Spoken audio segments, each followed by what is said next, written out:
Hello friends, तो हम यहाँ पर क्वेश्चन नंबर 1 देख सकते हैं। डीपीपी नंबर 1 जो है वो हम सॉल्व करने जा रहे हैं अभी। तो क्वेश्चन नंबर 1 है, who is known as the Darwin of 20th century. तो आपके ऑप्शंस ये हैं, A part Lamarck, B part Ernest Mayr, C Carolus Linnaeus, D part Robert May. तो 5 सेकंड है आपके पास, आंसर दीजिएगा।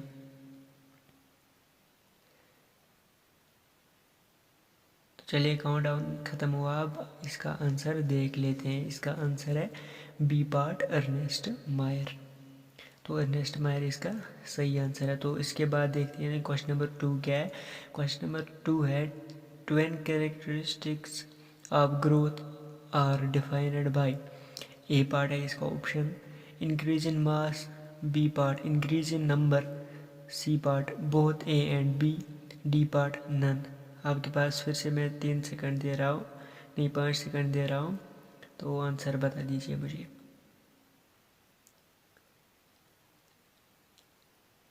तो इसका आंसर आएगा increase in mass and increase in number of individuals, यानी कि ए एंड बी पार्ट इसका आंसर आ जाएगा। अगर आपने अच्छी तरीके से नहीं पढ़ा है अभी इससे, तो अच्छी तरह से पढ़ लो पहले और उसके बाद ही आंसर दो।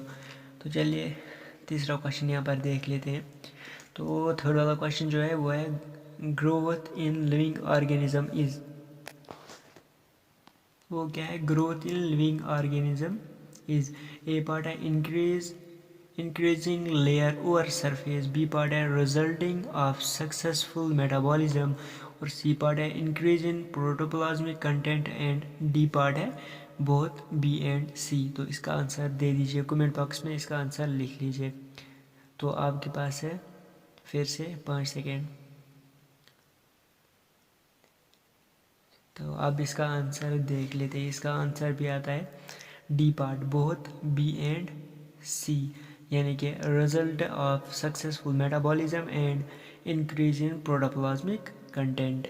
तो आइए क्वेश्चन नंबर 4 देख लेते हैं अब।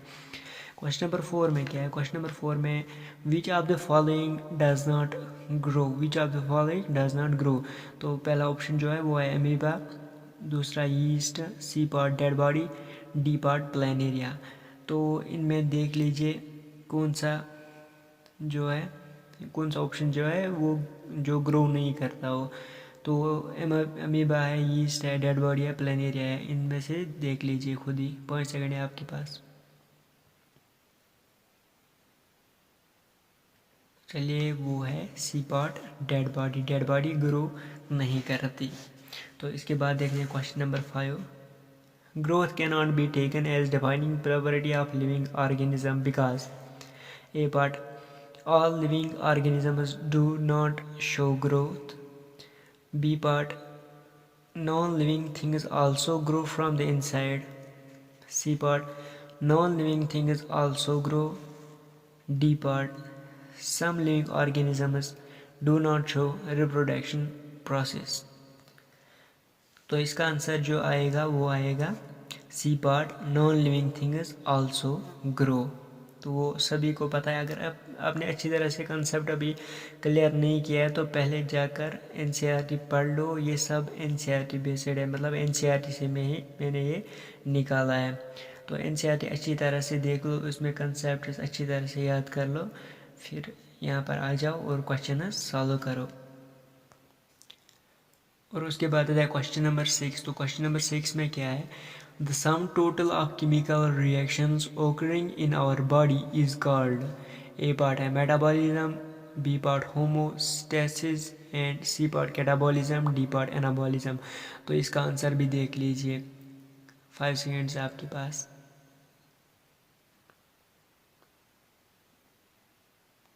तो इसका आंसर है मेटाबॉलिज्म।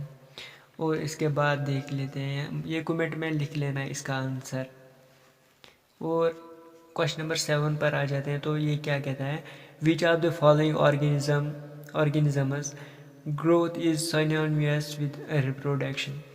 तो इसका ऑप्शन जो है वो देख लेते हैं, unicellular algae, amoeba, bacteria, all of these. तो 5 सेकेंड है फिर से आपके पास, आंसर देख लीजिए। सब NCERT बेस्ड है। NCERT खोल लीजिए, वहाँ पर भी आप देख सकते हो, क्योंकि अगर आप मतलब कंसेप्ट क्लियर कर देते हो और उसके बाद क्वेश्चन करते हो तो आपका कंसेप्ट और ज़्यादा क्लियर हो जाता है। तो इसका आंसर देख लीजिए, इसका आंसर है ऑल ऑफ दीज। और उसके बाद देख लेते हैं क्वेश्चन नंबर 8। मैं यहाँ पर एक्सप्लेन नहीं कर रहा हूँ, बस क्वेश्चन यहाँ पर दिखा रहा हूँ और उसके आंसर दिखा रहा हूँ। अगर एक्सप्लेन भी करने होते ये तो इसके लिए कोई अलग सेशन रख लेते। तो यहाँ पर क्वेश्चन नंबर 8 हम देख लेते हैं। क्वेश्चन नंबर 8 में क्या है, which are the following multiply by the process of fragmentation. A part fungi, B part filamentous algae, C part planaria and D part all of these. और इसका आंसर है D part all of these. और इसके बाद देखते हैं question number 9। Question number 9 क्या है, मार्क द करेक्ट स्टेटमेंट। तो हमें यहाँ पर करेक्ट स्टेटमेंट ढूंढ लेना है। क्या है option A part, the growth in living organism is from inside. क्या ये सही स्टेटमेंट है? And B part, plants grow only up to certain age. क्या प्लांट्स की ग्रोथ जो है वो only up to certain age पर डिपेंडेंट है। C part, only living organisms grow. क्या लिविंग ऑर्गेनिजम्स ही ओनली ग्रो करते हैं? D part all of these. तो इसका आंसर मुझे बता दीजिए। इसके लिए मैं आपको बस 8 सेकंड देता हूँ।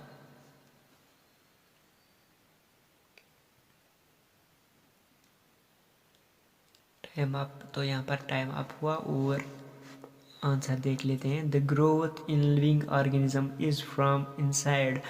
जो लिविंग ऑर्गेनिजम्स की ग्रोथ होती है वो इनसाइड होती है, यानी कि वो कभी और मैं किसी और सेशन में बताऊंगा डिटेल्स के साथ। तो यहाँ पर ये आंसर देख लीजिए, the growth in living organisms is from inside. तो लिविंग ऑर्गेनिजम्स की ग्रोथ जो होती है वो इनसाइड होती है, और जो नॉन लिविंग की ग्रोथ होती है वो होती है आउटसाइड, यानी कि एक्यूमुलेशन। जो नॉन लिविंग की ग्रोथ होती है वो होती है accumulation of the material on surface.